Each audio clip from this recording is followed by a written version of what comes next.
안녕하세요. 혹시 이런 생각해 보신 적 있으세요?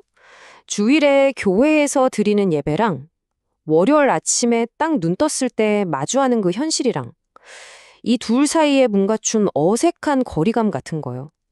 많은 분들이 아마 공감하실 텐데 오늘 바로 이 문제에 대한 실마리를 한번 같이 찾아보려고 합니다. 자, 바로 이 질문에서부터 시작해 보죠. 주일의 예배. 그럼 나머지 6일은? 우리는 주일에 정말 마음 다해서 예배를 드리잖아요. 그런데 월요일부터 토요일까지 우리가 살아가는 그 치열한 일상은 과연 그 예배랑 무슨 관련이 있을까요? 아니면 그냥 완전히 별개인 걸까요? 이 질문에 대한 아주 결정적인 힌트가 정말 오래된 이야기 속에 숨어 있습니다. 바로 카인과 아벨 이야기인데요.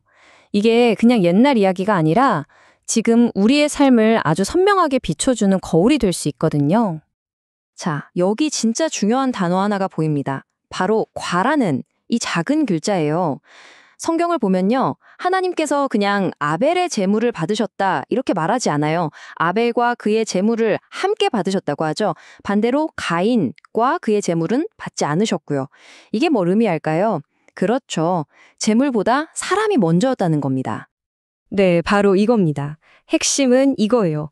하나님은 제물, 그러니까 어떤 종교적인 행위 그 자체보다 그 제물을 들고 나온 사람의 삶을 먼저 보셨다는 거죠.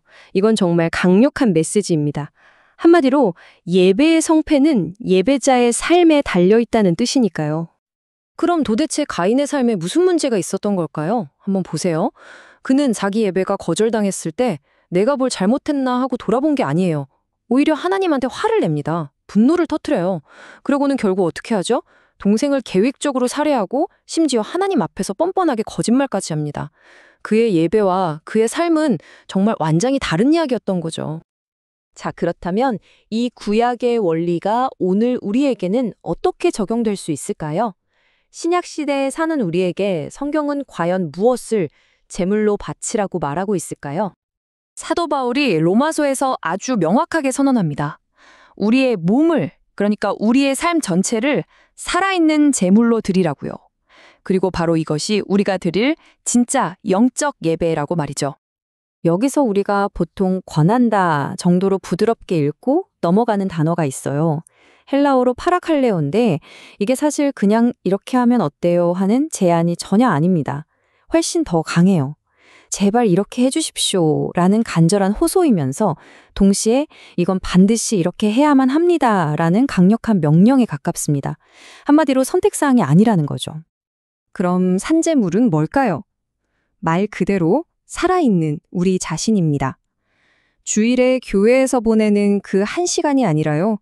우리가 직장에서 일하고 친구랑 밥 먹고 잠을 자고 사람들을 만나는 그 모든 일상의 순간들, 그 모든 게 다 하나님께 드려지는 예배가 되어야 한다는 의미입니다. 그럼 영적 예배라고 하니까 뭔가 신비롭고 막 뜨거운 감정적인 체험을 생각하기 쉬운데요. 사실 전혀 그렇지 않습니다. 원래 이 말의 의미는 오히려 합당한 논리적인 예배에 훨씬 더 가까워요. 이게 무슨 말이냐면 우리가 받은 하나님의 그 엄청난 은혜를 생각해 볼 때 우리의 삶 전체를 드리는 게 가장 이성적이고 당연한, 마땅한 반응이라는 뜻입니다. 그러니까요, 삶으로 드리는 예배는 결코 조용하고 우아한 종교의식이 아니라는 겁니다. 이건 매일매일 세상의 가치관과 싸우면서 하나님의 뜻대로 살아가려는 치열한 분투, 바로 영적 전쟁인 거죠. 자, 그럼 이 세상의 가치관을 따른다는 거, 성경에서 말하는 이 세대를 본받는다는 게 도대체 구체적으로 뭘까요? 제가 아주 현실적이고 좀 날카로운 비유를 하나 들어볼게요. 혹시 강남 언니라는 말 들어보셨어요?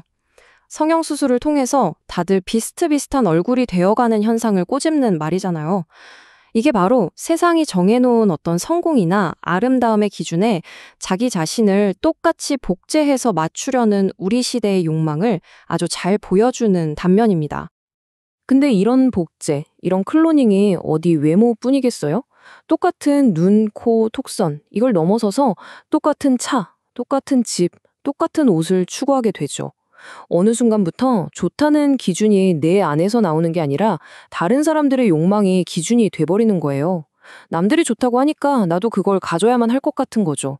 그 결과는 어떨까요? 절대 만족할 수 없죠. 끊임없는 비교와 불만, 그리고 분노만 남게 됩니다. 바로 이게 거의 2000년 전에 사도 바울이 경고했던 너희는 이 세대를 본받지 말라는 말씀이 오늘날 우리 눈앞에 펼쳐진 모습이라고 할 수 있습니다.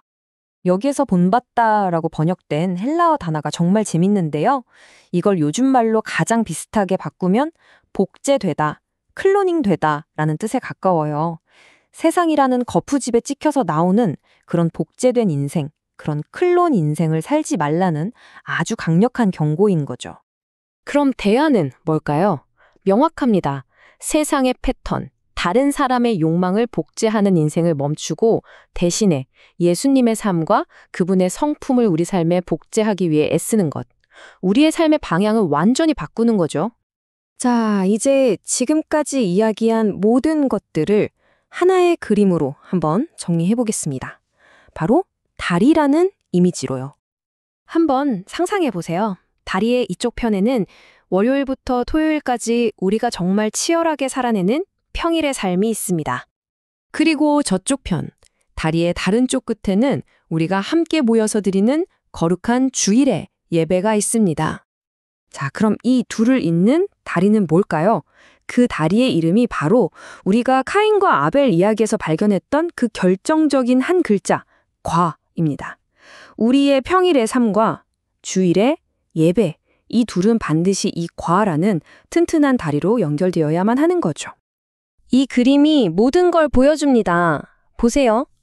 매일매일의 삶의 예배라는 튼튼한 기초 위에 우리가 함께 드리는 공적인 예배, 즉 공예배가 더해질 때 이게 바로 하나님이 받으시는 진짜 예배가 되는 겁니다. 하지만 세상을 복제하는 삶 위에 그냥 형식적으로 공예배를 드린다면 어떻게 될까요? 그건 결국 이름만 같은 텅 비어버린 공예배가 되고 마는 거죠. 사실 예수님께서도 똑같은 원리를 말씀하셨어요. 삶의 문제, 특히 관계의 문제를 해결하지 않은 채로 드리는 예배는 의미가 없다는 거죠. 먼저 가서 형제와 화목하고 그 다음에 와서 예물을 드려라. 순서가 명확합니다. 삶이 먼저라는 거죠. 이제 마지막으로 여러분 각자에게 이 질문을 드리고 싶습니다. 여러분의 월요일부터 토요일까지의 삶은 주일의 예배로 이어지는 튼튼한 다리가 되고 있나요? 아니면 혹시 그 둘 사이를 완전히 갈라놓는 깊은 절벽이 되어 있지는 않으신가요? 이 질문에 대한 답은 다른 누구도 아닌 바로 여러분의 삶 속에서만 찾을 수 있을 겁니다.